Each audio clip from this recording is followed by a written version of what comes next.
Hello అండి, ఈరోజు నేను మీకు చూపించబోయే వీడియో వచ్చేసి తలుపులమ్మ లోవ. మేమైతే లోవ వెళ్ళామండి. ఇప్పుడైతే ఆ వీడియో పోస్ట్ చేస్తున్నాను. మీ అందరికీ నచ్చితే లైక్ చేయండి. మేమైతే అన్నవరం నుంచి వెళ్తాం కదా, ఇక్కడ అన్నవరం కొండ కూడా హైవేలో నుంచి అయితే కనిపిస్తూ ఉంటుందన్నమాట. చూడండి, అక్కడ వెంకటేశ్వర స్వామి నామాలు కనిపిస్తున్నాయి కదా.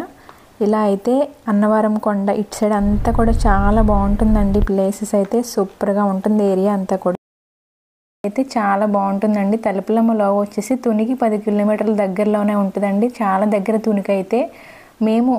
మా ఏరియా కూడా ఇక్కడికి బాగా దగ్గరండి. లోవకి కత్తిపూడి అంటారు కదా, కత్తిపూడికి మాకు 15 km అలా ఉంటుందండి. మా ఓన్ విలేజ్ అనమాట. మీకు ఈసారి ఎప్పుడన్నా నేను వెళ్తే కనుక వీడియో తీస్తాను, చూపిస్తాను. మా విలేజ్లో కొండలు అయితే జీడి మామిడి తోటలో ఎక్కువ ఉంటాయి అన్నమాట. సమ్మర్ హాలిడేస్లో మేము పిల్లలందరం కలిసి జీడి మామిడి పళ్ళకైతే కొండలు ఎక్కుతూ ఉండేవాళ్ళమండి. ఇలా అయితే మాకు ఒక ఆర్చ్ అయితే కనిపించింది. తుని వెళ్ళే రూట్లో అయితే లెఫ్ట్లో ఒక ఆర్చ్ కనిపిస్తుంది, లోవా అని చెప్పేసి. అక్కడి నుంచి అయితే లోపలికి ఒక 4 కిలోమీటర్ల లోపలికి అయితే రావాలండి. ఇలా మేము వెళ్ళినప్పటికీ వర్షం అయితే పడినట్టుంది. అందుకే చాలా క్లైమేట్ బాగుంది, కూల్గా.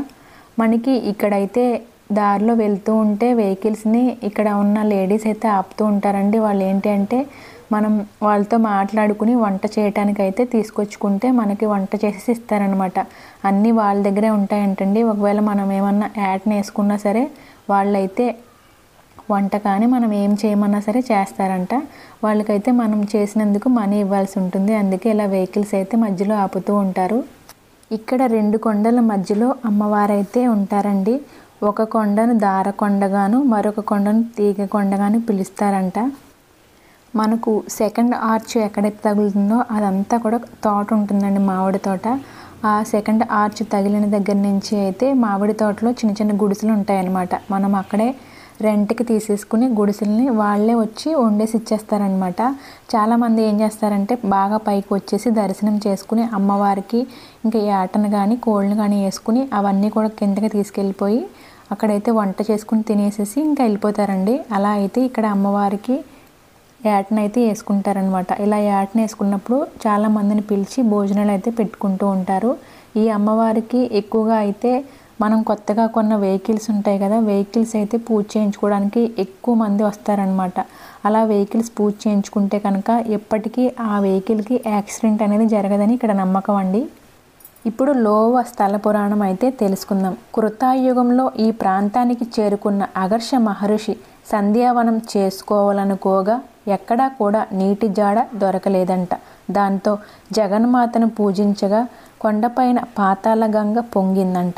సంధ్యావనం పూర్తి చేసుకున్న అగర్ష మహర్షి ఈ ప్రాంతంలో కొలువై ఉండమని అమ్మవారిని కోరడంతో ఆయన కోరిక మేరకు అమ్మవారు కొండ గుహల్లో కొలువై ఉన్నారంట. ఇక్కడ ఆషాఢ మాసంలో ఎక్కువగా ఏటను వేసుకుంటారండి. అలాగే భోజనాలు కూడా పెట్టుకుంటూ ఉంటారనమాట. అమ్మవారిని ఎక్కువగా నమ్ముతారు. కోరిన కోరికలు తీర్చే అమ్మవారు అనమాట. ఇప్పుడు చూసారు కదా, ఇదంతా కూడా వర్క్ అయితే చేస్తున్నారండి. ఇక్కడ 6 దాటితే ఎవ్వరు కూడా గుడిలో ఉండరండి. గుడి తలుపులు మూసేస్తారు. అసలు కొండపైకి కూడా ఎవరిని పంపించరనమాట.